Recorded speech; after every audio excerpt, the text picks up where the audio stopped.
All right, it's already connecting, and I'm gonna check my phone how it is.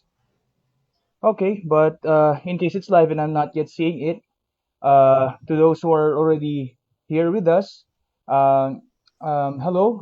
It's Sunday, and I'm glad that you decided to watch this live. And I'm right now with a friend. He is Alan Alexander. He's from India. And what's interesting about how I knew him was through a poetry site, and uh, we haven't met in person, but we have been in touch in the last 10, 12 years. And I think this is our second time to have an online discussion. Usually we only talk through chat, and now I'm glad that he's with us. Oh wait, I'm gonna check. Oh, what happened to the live? It's supposed to be here.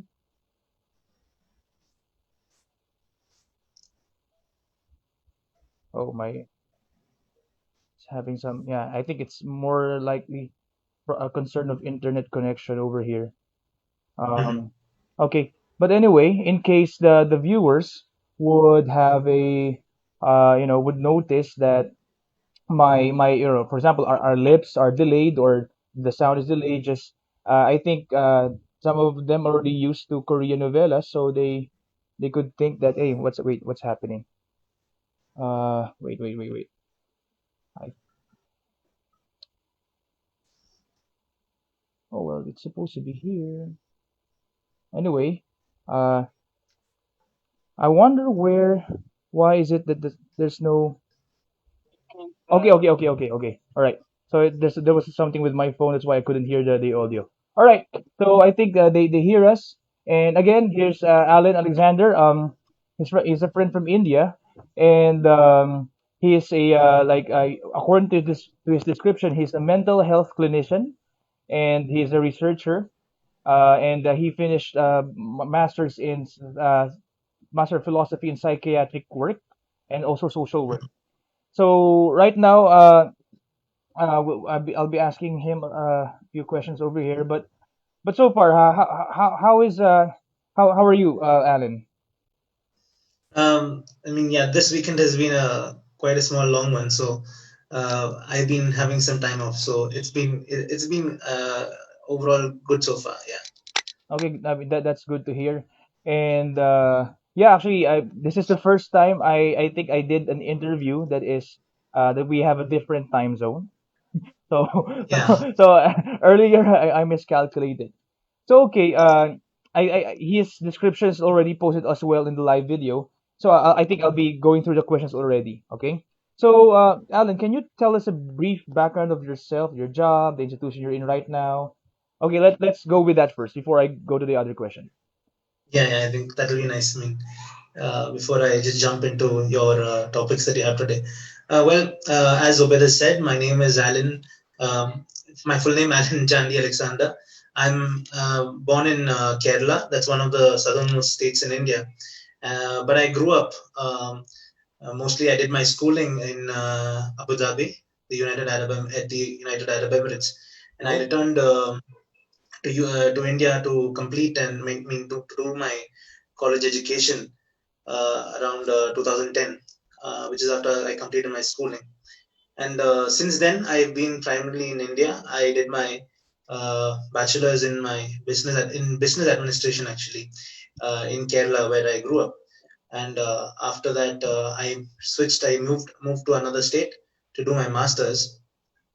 And I switched to. I mean, I moved to the state of Karnataka, which is also a okay. sister state in South India, and I've been here ever since. So I've done my master's in social work, like you mentioned, and after completing that, I decided to further specialize in psychiatric social work to take up a clinical training. So I chose MPhil in psychiatric social work, which is a course that is offered here in India with institutes that have medical training provided. So right now, after I've completed my MPhil, I'm currently working as a psychiatric social worker. with a research project at the National Institute of Mental Health and Neurosciences, shortly called NIMHANS, which is also based in South India here. Okay, so what made you decide to go into the mental health field? Well, my decision to take up something in mental health or join the mental health sector or field, as you call it, was probably not an sudden one. I mean, it was not like pre-designed or Yeah, decided long back that I want to become a mental health clinician. yeah. In fact, when I was in when I was in a child in school, and I would see my seniors take up psychology in their final years. Even I had a small notion, like who wants to learn psychology or who wants to learn about the mind, uh, because I was already exposed to the word called shrink, and Okay, yeah, yeah. So it's basically everyone who's probably trying to judge you and trying to find out the faults in you. But then what happened is that right after my bachelor's, I could not complete my final exams, but I got a year's time to complete my final exams because I had an accident. And at that time, it gave me some time to think into, what kind of a profession should I engage with or join. And even though the line initially at that point was business, I felt like, I was probably more, focused towards, or I had a leaning towards something that was more people centered. And with that, I gave some thought, discussing with my parents because you're suddenly changing your uh, proposed idea of a profession. And I took up social work. And after I engaged and joined my master's in social work and the training that we received, we are also exposed to different kind of specializations for masters in social work. It comes with community development or maybe human resource development, which is probably working with industries and companies, MNCs. And the other one is clinical social work, which is medical and psychiatry. And I chose medical and psychiatry, and over there, with the exposure that they gave us, the experiences of our faculties who said the kind of work that they engage with, I felt that it was a very unfamiliar work environment that they explained about, and that kind of intrigued my interest as well as that um, I felt that probably engaging with something as clinical social work would also bring me with the community, help and work with people as well. So that brought me in, and then I also read up articles and started seeing discussions where it was shown that the need for mental health practitioners or professionals in India is quite large.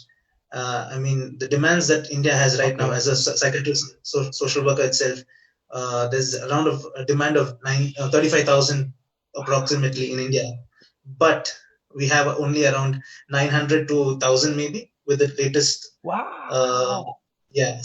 survey that had come a few years ago. So I thought, okay, this is something that will pick my um, interest in, and then I put my leg into it, and after that it's only been a long way of learning.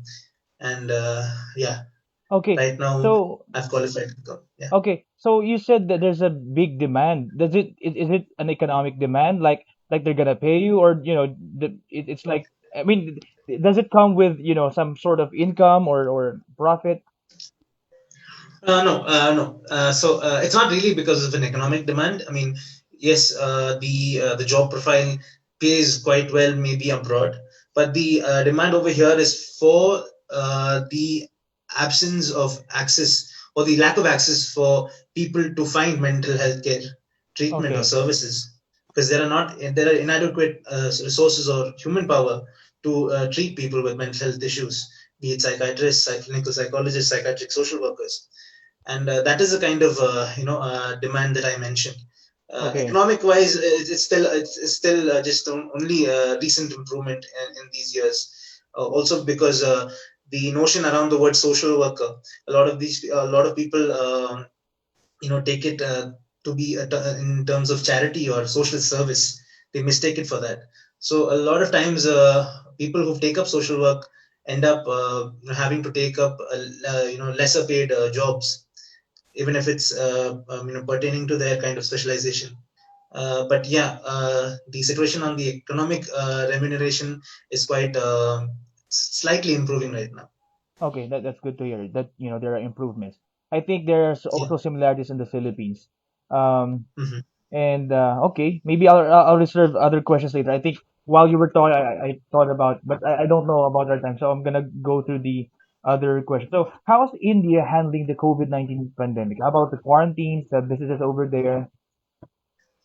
Well, how India is handling the pandemic, I mean, it might be already obvious with the whole world, the huge population that we have, and so handling Indians can be quite a very tough task.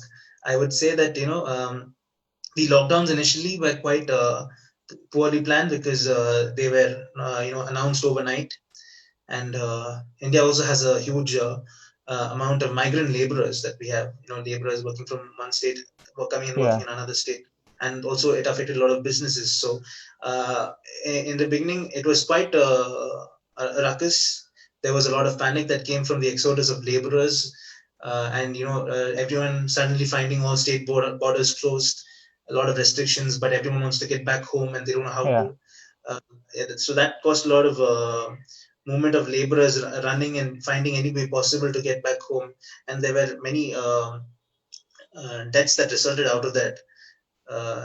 And also along with that, you mentioned, businesses were affected. So because of that, now the focus is quite changed, to revive the economy back again. So the responsibility of taking care of the preventing the illness is quite entrusted into the hands of the public itself. Citizens have to take care of themselves and try to get back into their economy as well. Along with that, as many other countries as well, we also found it difficult, with finding adequate healthcare facilities mm in these hospitals, especially when everyone was trying to understand what is this unknown illness, what is this new illness. So that was also along part and parcel of the issues that we had with the lockdown and quarantine. yeah. And by the way, could you confirm this? I heard from somebody else that Yeah, like for example, unlike here in the Philippines where we could all like most of us can understand our official national language, Filipino or yeah, we call it Filipino, but it came from from Tagalog. Tagalog. Yeah, Yeah, yeah. But in India, do you, I observed because I had Indian classmates before. Like even they both came from India, they were talking in English. yeah. So do you have like a communication barrier issue as well there or no? Uh So, see, there's a North Belt and a South Belt. If you see, people generally say I'm from North India or from South India. At least when they try to introduce themselves in India itself.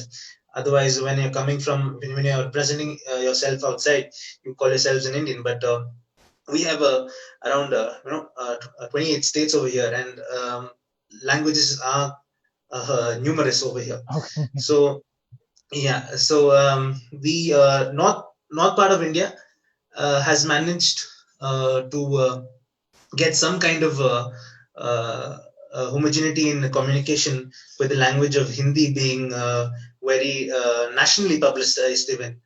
Um, but that is not, the language that is spoken all over the country. Yeah.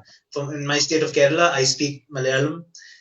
In Karnataka, they speak numerous languages. There's Kannada, there's Tulu, there's Byari, there's also one from Kodagu. In Tamil Nadu. There's Tamil language.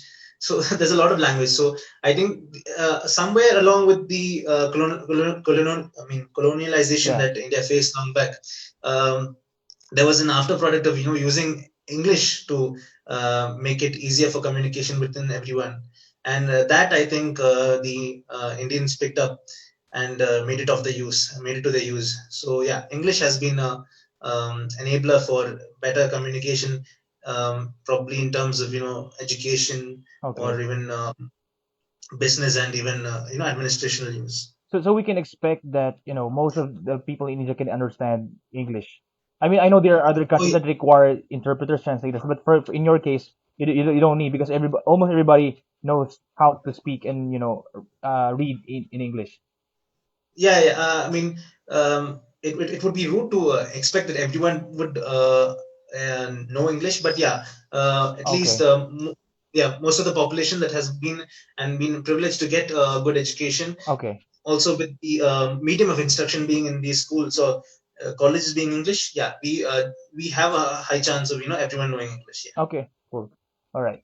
yeah. So, in terms of mental health, did the mental health concerns increase during the lockdown? Why or why not? Oh yes. Imagine being locked up in your house and Yeah. uh, having the TV tell you whether your premier or your prime minister coming and telling you that you can't step out. If you step out, you'll get ill, or you'll get probably penalized by the police, and then try to do your work at home. And in the same time, when you call up your workplace, half of them get to know that there's no workplace anymore, or they fired Oh. you, Yeah. or that you're still working, but since nothing is happening around and all the businesses are closing down and the economy is crashing, you might not get your payment on time or your salary on time. So just imagining that kind of a distress. I mean, this is maybe even pointless for me to say, because probably anybody who's hearing this has already gone through Yeah. at least half of this. So yeah, that itself brought a huge surge in kind of stress that people faced, and that only made things worse for people who had any existing mental health issues, and a lot of people who never had any issues or probably had not faced it earlier suddenly found this newfound stress that they were having, even though probably they were at home and not doing pretty much anything.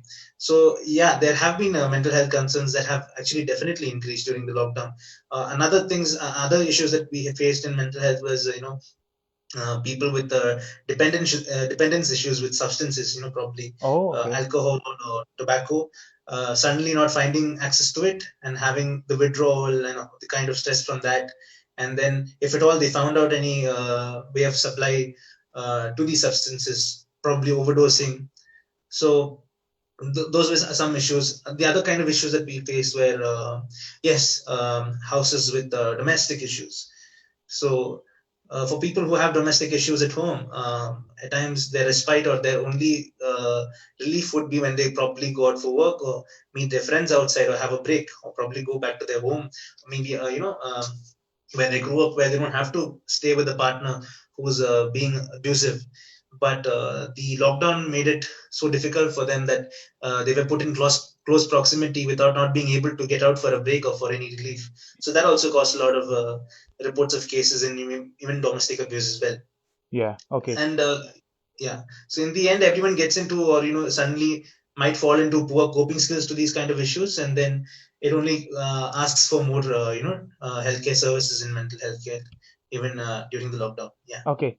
All right. So, okay, now we're going to talk about the our main topic, psychosomatic illness. Okay, but for yeah, those who are watching, and for those who know me, this topic has been close to my heart, especially this year. I mean, Alan knows about it. We've talked like 2 weeks ago about this, and actually today I'm not very okay. Yesterday I had a physical therapist go to our house and do some therapy in me. Uh, because yeah, the reason why I asked Alan to discuss this topic here, because I'm also having a hard time explaining this to people. Uh, Later I'll be asking him the details of what is it. So, but basically I'm experiencing it. And just maybe an overview or like in some general concept.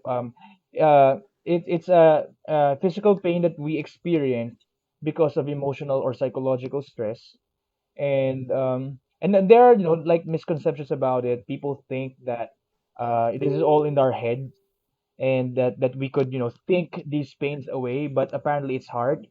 In fact, earlier this year, actually starting last year, I was given some medications to take. But after I think 4 or 5 capsules, I threw them away because I saw the side effects, and I didn't want the side effects. So, and there's another alternative, which is really trying to go deep into where this stress is coming from. It's quite really painful for me.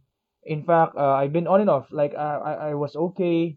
Was already okay. Like like March, May, I felt some improvements, but suddenly this week I'm not okay again. So and sometimes it's hard for me to speak.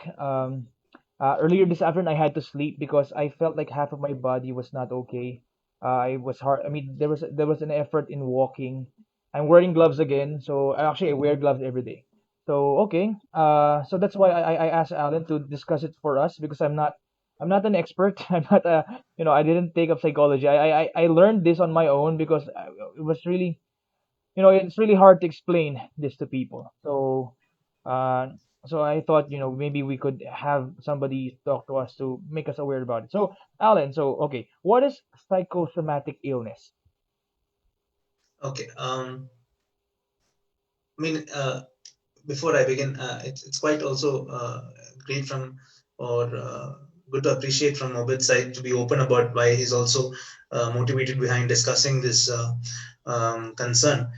Um, and I feel a lot of us should take up these kind of interests, especially if something also affects them personally, but otherwise also to understand how someone else who's right across us might be feeling, because a lot of our issues can be related to the mind as well as our body.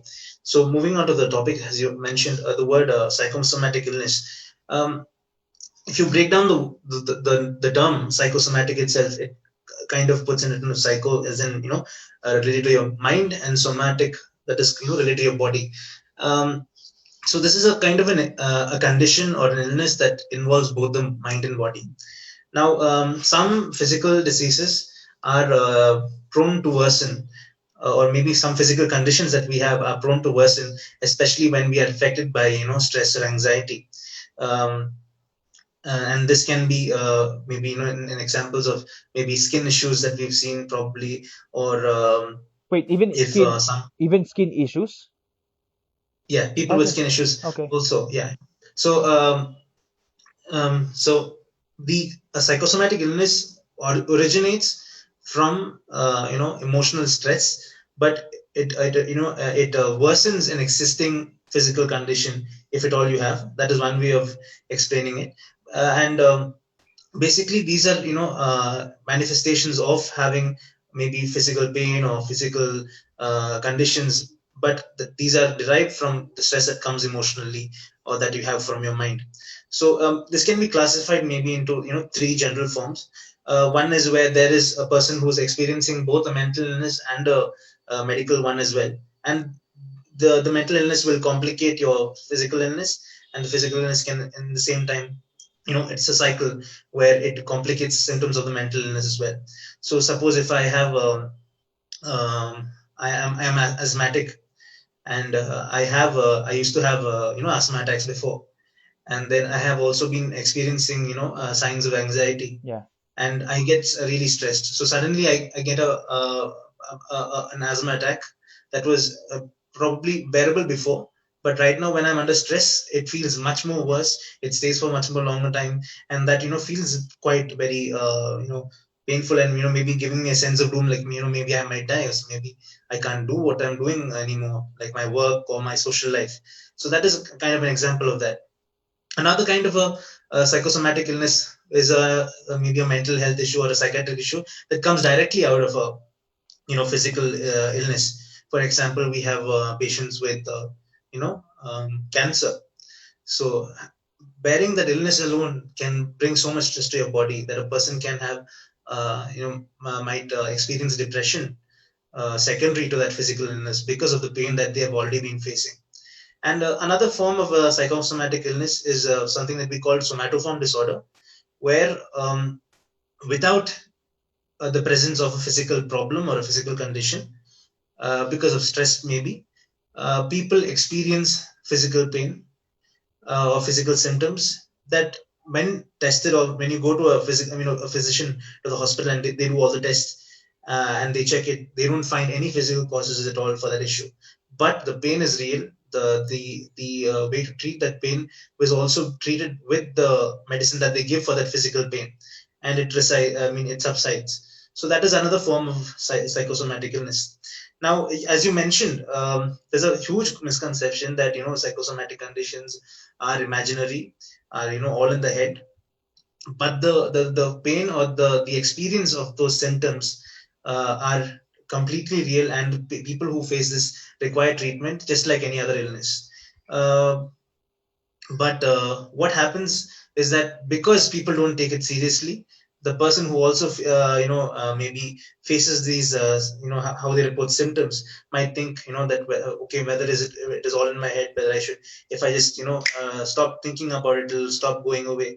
But what they need to focus over there is that they have to go and probably take consultation for the doctor to treat that pain, but also in the same time try to identify what is the stress that is causing this kind of a pain to you, or maybe worsening these physical conditions that bring you pain, and try to resolve on how to cope with the stress much better. Okay. So yeah. All right. So, how can one be diagnosed with psychosomatic illness? Well, primarily, like how most people find themselves out, or maybe when you found it out, you have a lot of these physical symptoms. Maybe you are having sudden chest pains, or maybe having unexplained blurring of vision, not being able to concentrate, feeling like something bad is going to happen, or maybe you actually have any a stomach pain, be stomach getting upset, and things like that. So generally, people go with these kind of physical symptoms to the doctor, and they will generally have a test for all these complaints that they have. And when there is no obvious physical cause for these issues, after getting the results from these tests, the doctor might suggest, that maybe this person has to probably also have a consultation with a mental health professional. And when you go to a mental health professional after that, and when you can't clearly find any physical cause, they start also consulting with you on trying to find out whether you've been stressed lately, what kind of a personality you have, as in, like, are you generally prone to taking up so much stress, and trying to find out with you, after asking you and trying to identify whether this presentation of physical pain or physical symptoms has been with any relation to any stress or any event that had affected you recently. So in that way, trying to identify if there has been a proximity of these presentations of these symptoms along with any stress related event that you had recently. That is how normally people get diagnosed with psychosomatic illness, or a presentation for that matter. Now, um, thing is, I mean, when you try to explain it also, the doctor will not try to also understand. I mean, the doctor will also understand, also try to make it clear that the pain that they feel is in fact not. I mean, even though there's an absence of physical symptoms, the pain that over there, if it is real. So that is also something that is found when they are diagnosing for psychosomatic illness. Yeah, just to confirm what Alan said, what was happening to me was even back in 2018, I think late 2018, I was, feeling like I've been having these chest pains. But even before that, because in 2015, 2016, I had already high uric acid, so it was normal for my hands not to feel okay. It was normal for my feet not to feel okay. But suddenly Hmm. I just, felt like it's a new kind of pain, and I don't know where it was coming from. I wanted to talk less. Actually, even right now as we speak, I have some discomfort somewhere here in my mouth, in my tongue. So, uh, and but I'm doing my best to fight it. Yeah, and then last year I did some tests. My heart was checked. Everything. I did general checkups, and even my former workplace we were doing these annual checkups. So my physical test would really say that I'm okay. There's nothing wrong with me physically, but these pains just keep on showing up. So until finally, after aside from my workplace, I consulted other doctors. Finally, there's this school doctor who told me that maybe it's psychosomatic, and then I went back to my personal doctor and I asked her about it, and then she confirmed it. So yeah, and then since then I've been really even actually last year I was told I need to fight or prevent heart attack, Bell's palsy, so stuff like that. So Oh. yeah, so and that's why I started really. started reading about this. Okay, so I think you've answered the symptoms and causes. Now, how do we know if we have stress caused by anxiety and depression? Some people, don't know how to distinguish between the two. So how do we know if we have this stress caused by anxiety and depression? Okay. Yeah, that's something probably I would want to rephrase, as in you want to Okay, know okay. whether these what you're experiencing is something that is coming directly from a mental illness, or is it from an event that is being bothering you? Is it like that? Actually, I don't know. Maybe both, maybe both. Okay, try to answer Okay, I both. mean, yeah, so no problem. So it's just something that maybe I can clarify. Now, your question is, how can you identify stress from anxiety and Yeah. depression? One thing we can have it clear is that anxiety is probably a reaction to your stress, and the Okay. stress is is a response to your environment. Okay. So Okay. yeah, because when you talk about stress, there's good stress and there's bad stress. Okay. Yeah.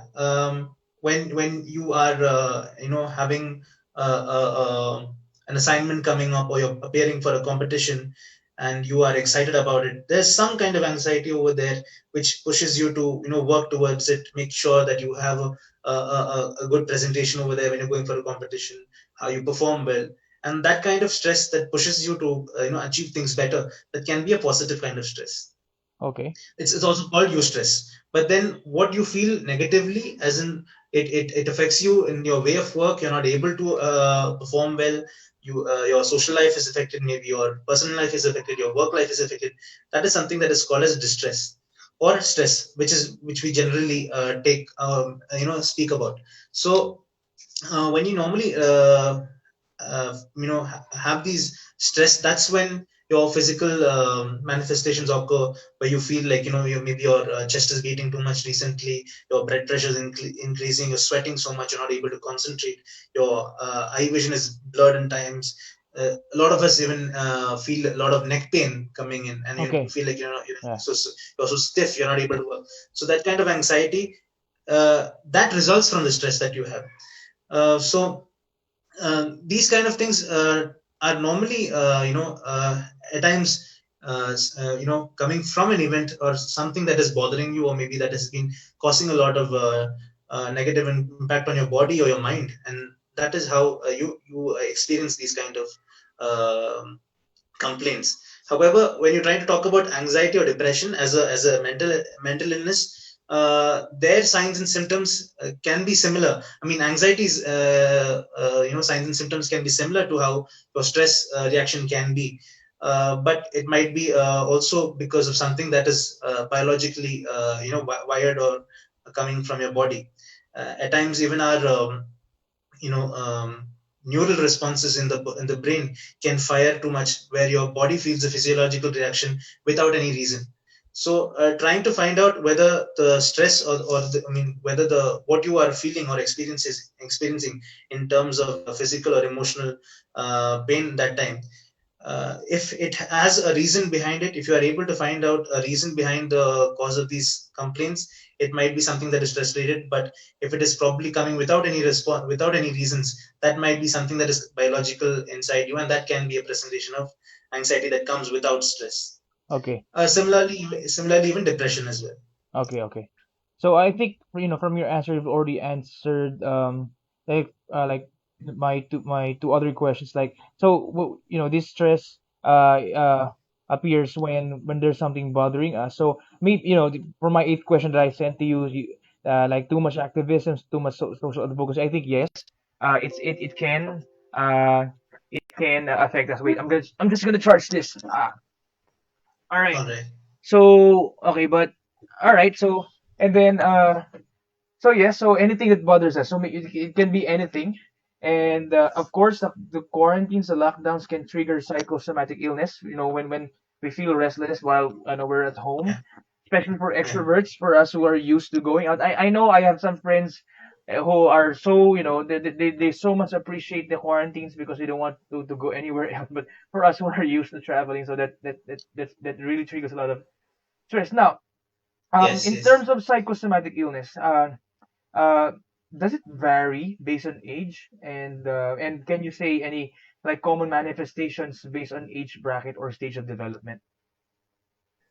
All right. So maybe this is something that I've also had as a child Okay. when uh, when you know it's going to be a tough day at school. Okay. Maybe there's a test coming, and then you don't want to appear for the test, and then suddenly that morning before your school bus comes, you have a sudden stomach ache. Oh, okay. Okay. Yeah, Okay. yeah. I mean, some kids also complain probably maybe without even having the pain, but I think at times even I felt that stomach ache, that pain there right till the bus passes and your mother says it's okay, you don't have to go to school today. So that is a kind of a presentation that is also psychosomatic. So what I'm trying to say is that I mean, yeah, based on your question, it varies according to age, and it happens in different age groups as well. One, as I mentioned, for children, the stomach aches probably when they're having something bad at school. Also, some of these children also, if they're being treated badly at school, poorly, maybe bullying or the Mhm. teachers not speaking well with them, they can also have manifestations of some kind of body pain, fevers before going to school, stressing that they don't want to go to school. So because they don't know how to communicate that, the body can speak like this. Also, the stress in teenage groups can be of having being very restless, having anger outbursts, and Mm. but then those are more of behavioral kind of presentations. And but then as you move along with adult groups or even elder people, that's when you normally kind of start seeing the pain that happens with your body parts, maybe neck, being having a stiff neck, having stomach upsets, gastrointestinal disorders. A lot of these old our grandparents may be complaining of bone pain, not being able to walk. There's pain in the joints that I've been facing. So that's how the kind of presentations of these kind of illnesses can happen among age groups. When talking about gender, for that matter, or even among, it's normally seen mostly among women compared to men.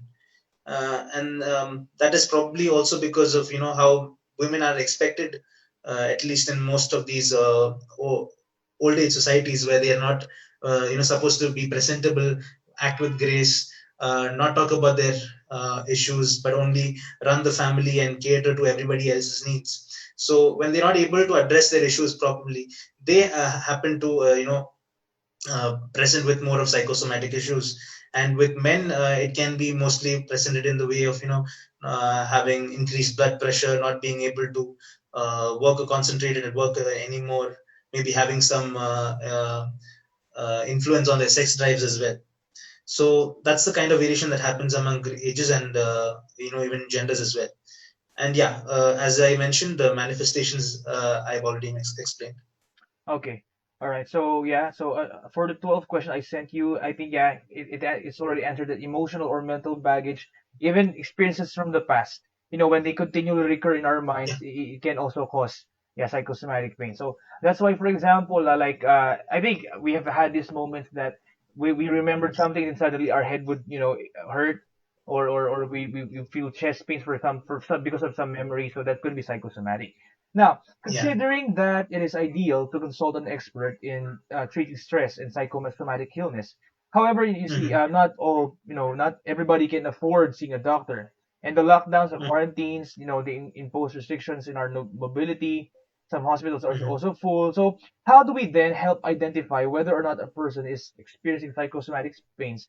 And uh, I think uh, I think I'm gonna ask also the next question.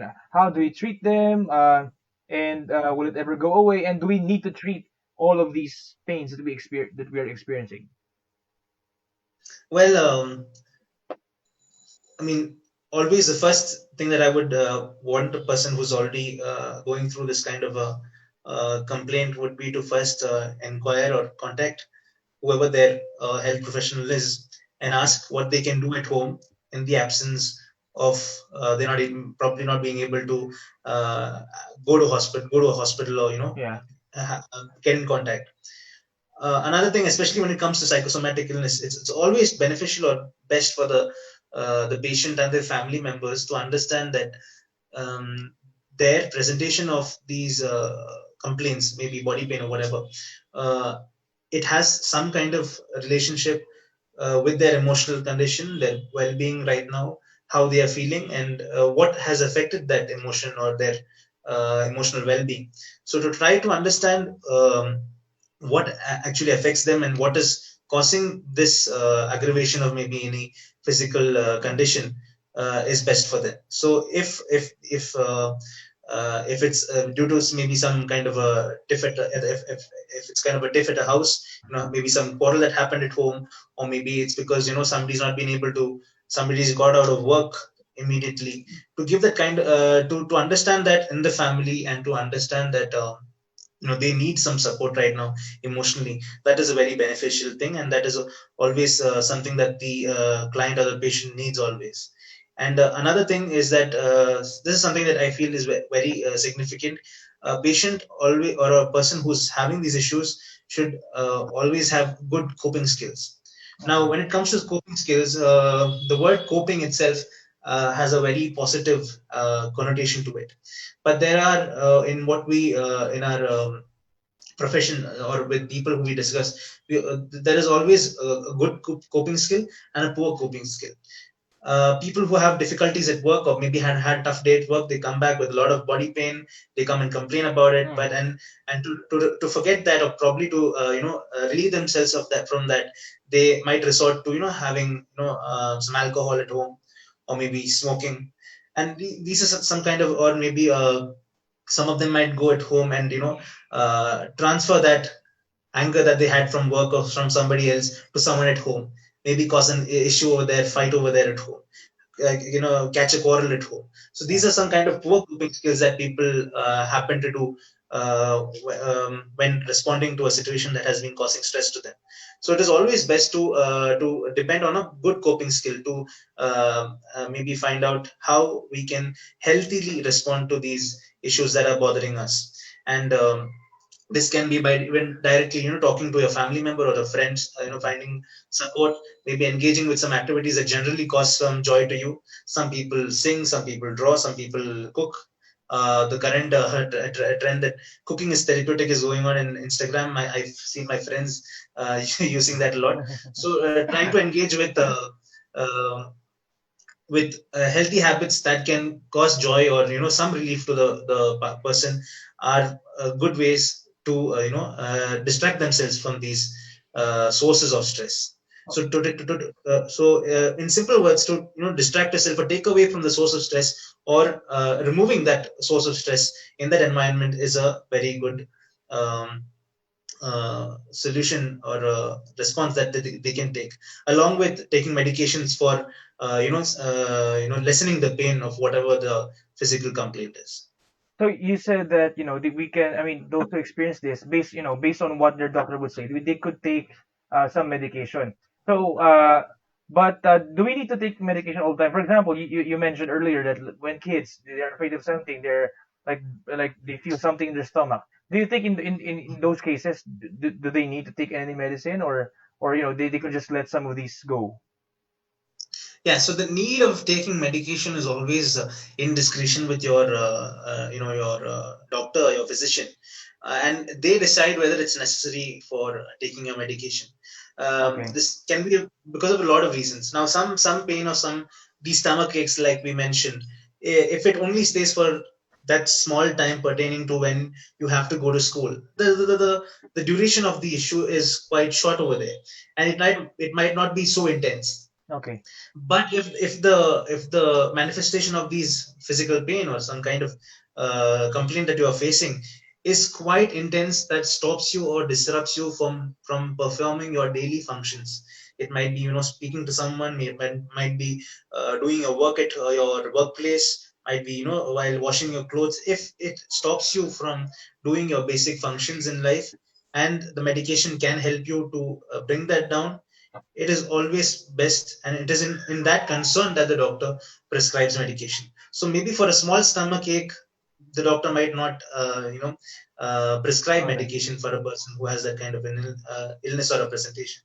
It is only when it is so bad that the person needs some kind of alleviation to that pain that the doctor would give prescribe the medication. And it is also best, that every patient um, has the right to discuss and ask their doctor whether it's necessary.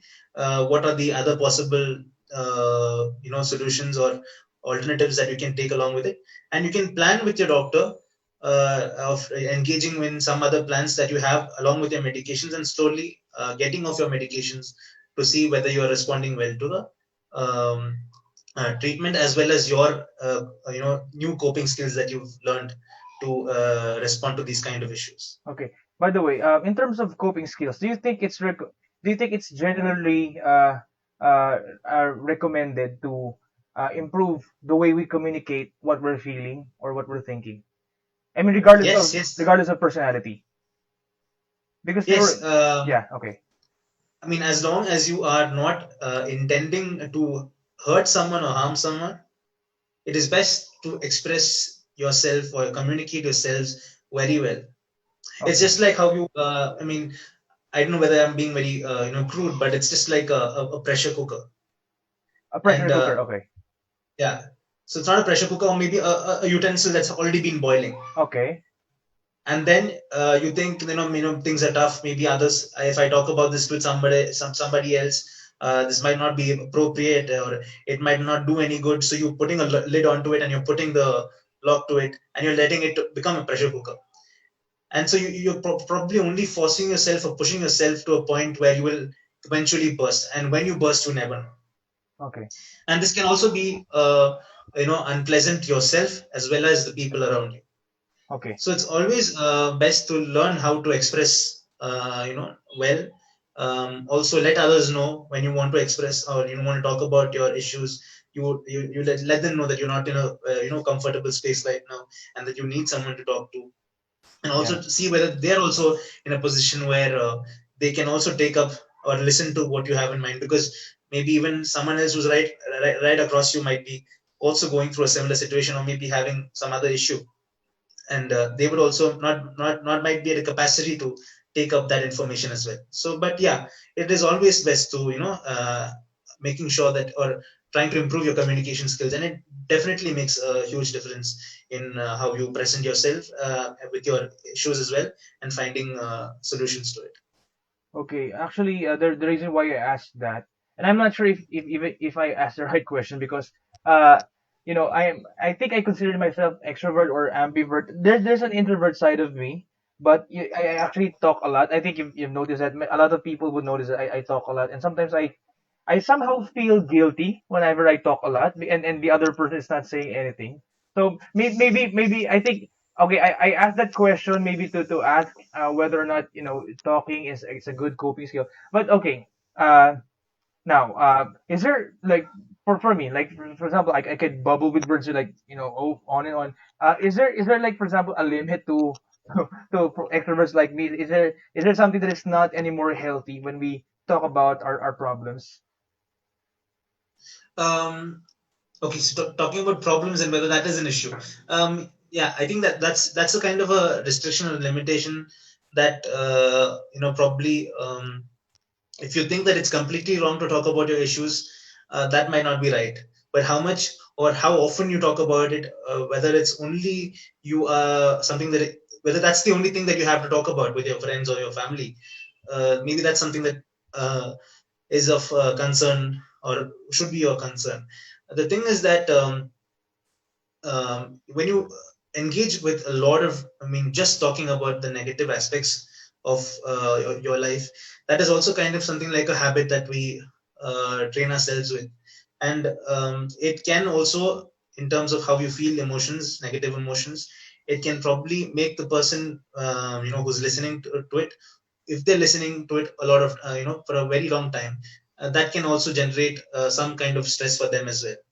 Okay, So the thing is that if it's at a healthy rate on a terms of sharing your mind, sharing your burden with them, that is allowed. But that's why I also mentioned to you to also be aware whether the person who's sitting right next to you, you're engaging with, is also at a capacity to take in that kind of information at all.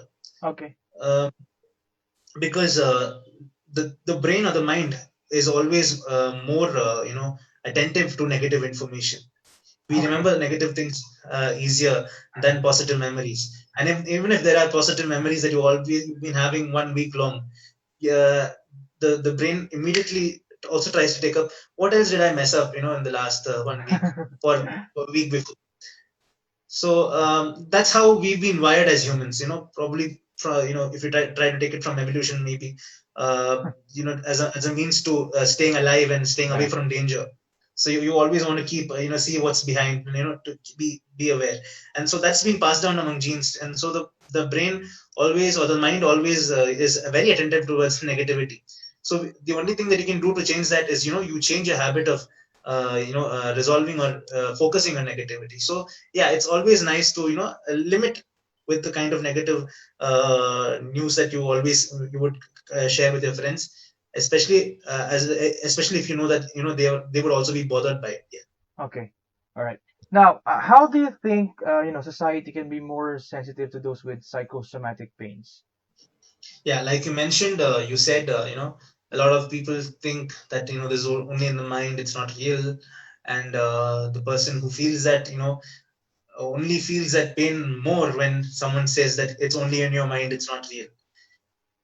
So in simple ways, how families or people around you can be supportive, sensitive to these pains, is by being um, more listening, trying to be supportive, in the sense that they don't dismiss away immediately if somebody talks about their issues, especially with psychosomatic pain.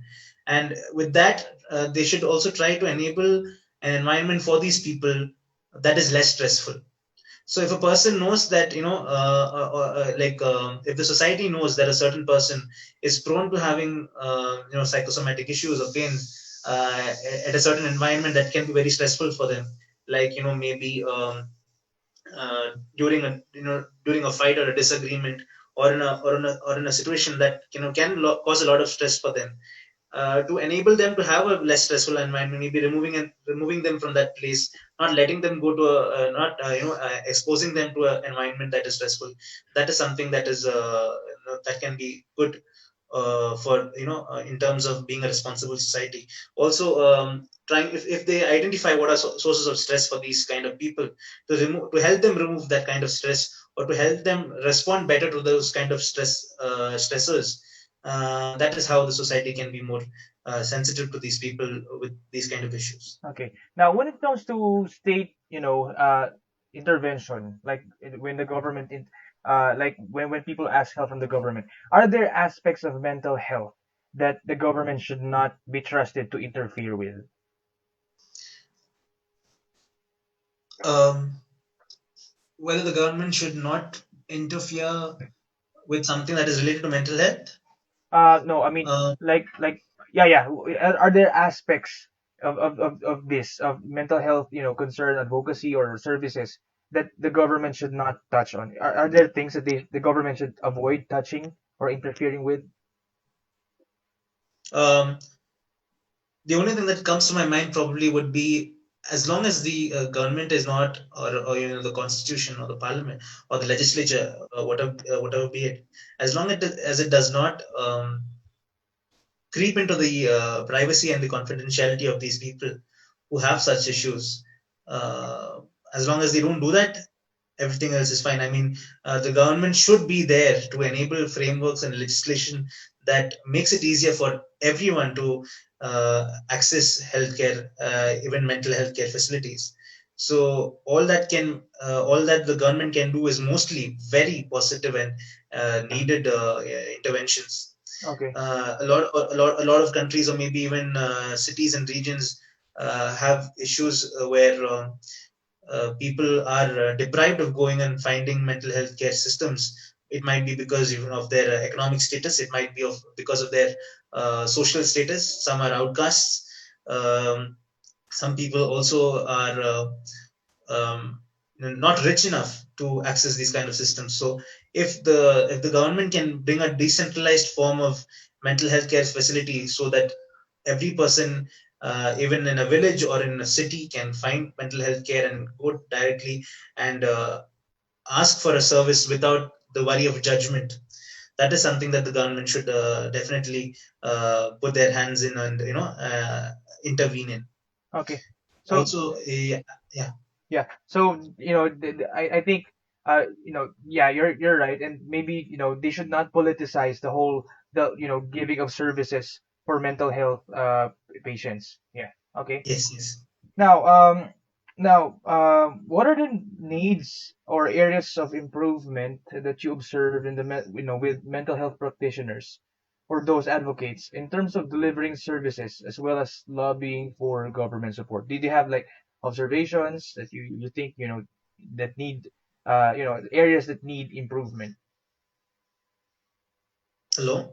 Hello, hello, do you hear Yeah, me? sorry, I missed that. Yeah, sorry, I Okay, missed that. so do you think there are areas of improvement that you observe that mental health practitioners and advocates can do better?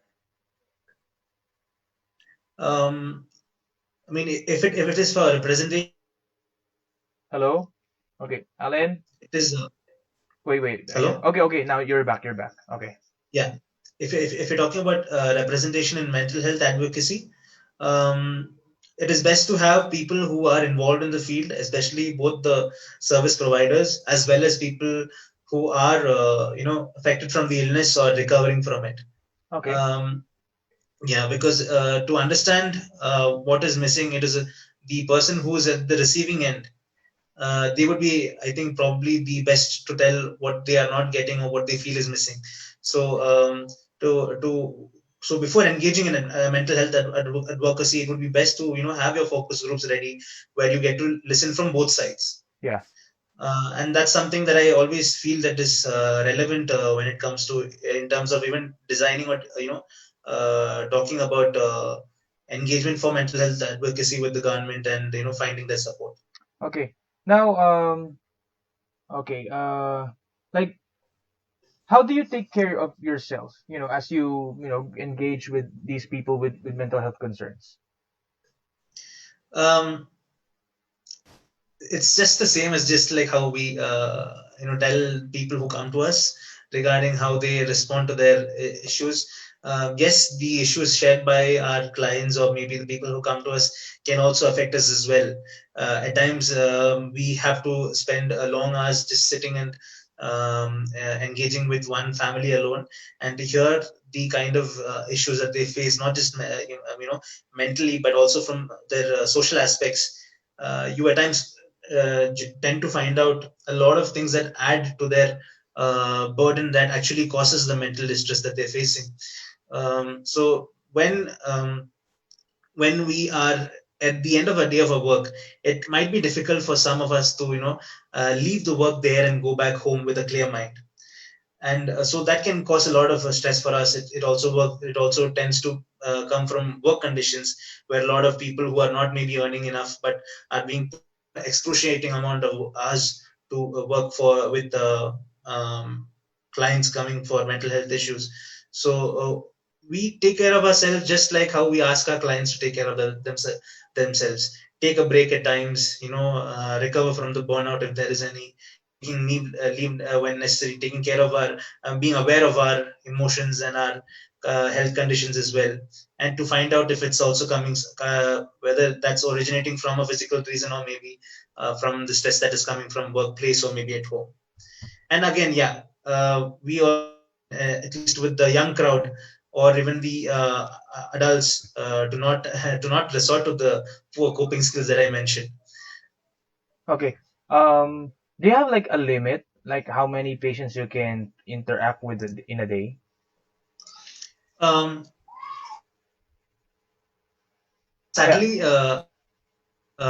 we don't have a limit per se, but I think the institutions can regulate that based on Okay. how busy their OPD or their outpatient department is. So there are private hospitals or maybe certain institutions that keep a limit, but then usually people or these professions who are at the OPD don't really have a limit. The crowd also varies based on what kind of services they are providing on certain days.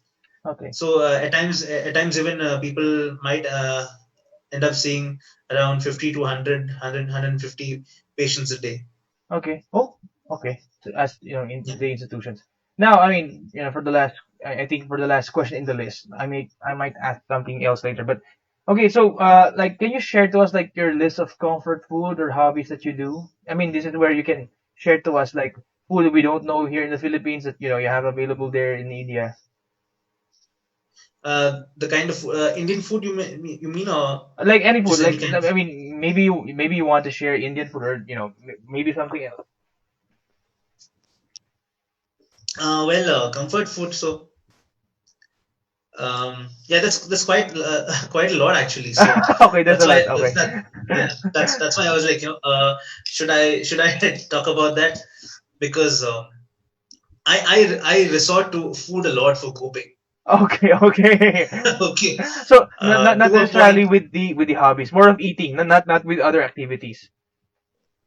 Huh, yeah, no, I mean, in terms of, no, why I was laughing is that because at times I'm also told that my resorting to food is a poor coping skill. So I was just having a, Okay. yeah, it was a laugh to that. But yeah, in terms of comfort food, it depends on kind of different situations. When I'm feeling maybe sick or when I'm not feeling well, I love getting back to what we had at home is kanji. I think Okay. it's a derivative of konji Koji. in Okay, in okay. in yeah, that's in Malayalam we call it kanji. I think it's come from there and settled in India as well as kanji. So that's something that I have rice soup. Otherwise, when I'm feeling good, Wait, it's wait. all So kinds of. it's a rice soup. So you call it kani? So in my state we call it kanji. In the other southern states we still call it kanji. Oh, okay. Because in the Philippines we call rice kanin. That Okay, no, yeah, no, this is only pertaining to the rice soup. okay, okay, okay. Only the rice soup. Okay, okay. Yeah, But okay, all right. So how about like yeah. other hobbies? Do you have? Uh, Other hobbies for me basically to get myself free, I would probably enjoy just staying at home at times, and also having time out with my friends. Okay. I mean, yeah, it's basically just regular old stuff. But yeah, I think it's probably coming due to age as well. Maybe a few years ago, I would also, I would probably even frequent outside much more than I do right now. Okay. But then, yeah, with the lockdown, I've been able to appreciate more that how much I like getting outside the house as well. Okay. Now, yeah. So you have this like social media page that you're operating. Can you tell us about that? Oh yeah. So me and a few friends of mine who are also mental health professionals as well, a few clinical psychologists, and myself. We run a page called Mind Decoded in Facebook and Yeah. Instagram as well. And the idea behind the page is to um, work with the public to help them understand mental health issues and the need to make themselves more resilient to these kind of issues in a much easier manner. So we try to work with them through maybe comic posts, Ah, okay. images, and as well as we've also started a small podcast series that we've been trying recently to explain Okay. these kind of issues. Along with that, understanding the need of having more professionals in the mental health sector as well as psychology. We are also planning to cater towards the needs of students in psychology and to provide better content for them as well, so that they can find resources much more easily and learn better, which is more practical for them rather than maybe sticking to just theory, so that people or the students can find some inspiration to taking up their profession in psychology. Okay. So so it's it's available online, it's in Facebook. So even if you're there in India, people like me, I'm a Filipino, I'm from the Philippines. So I can Yeah. still check, I can still try to message, or just I can still get Yes. some Yes. content. Okay, from it. Yeah. Yeah. Okay. By the way, your surnamed Alexander. Yeah. So why do you have that surname? I mean, I think I'm not asking the right question. I mean, actually, my mind is already playing tricks on No. me. No. But But yeah, okay, you can explain the question. Yeah. yeah. So I mean, usually, or maybe because in the Philippines we're not really aware of the surnames in India, and we we hear different kinds of Indian names, but Alan, Yeah. Alexander, it sounds like English. So why? I mean, what's the reason for your last name? Well, I mean, our surnames are basically either you know denoting our caste that we're from. I don't know By the whether way, there's a caste. is a caste system still being observed there, or is it as strong as Yeah, before? Okay, yeah. Custom is a family member that we don't want to. We would not want to easily cut ourselves from. I okay, mean, not in probably my family. But it's still present in various systems in and around India, mostly with the Hindu culture right now. So yeah, the surnames can probably denote the caste you're from, the community you're from, or even for some people, as general, the surname is related to their family name or the name of their parent.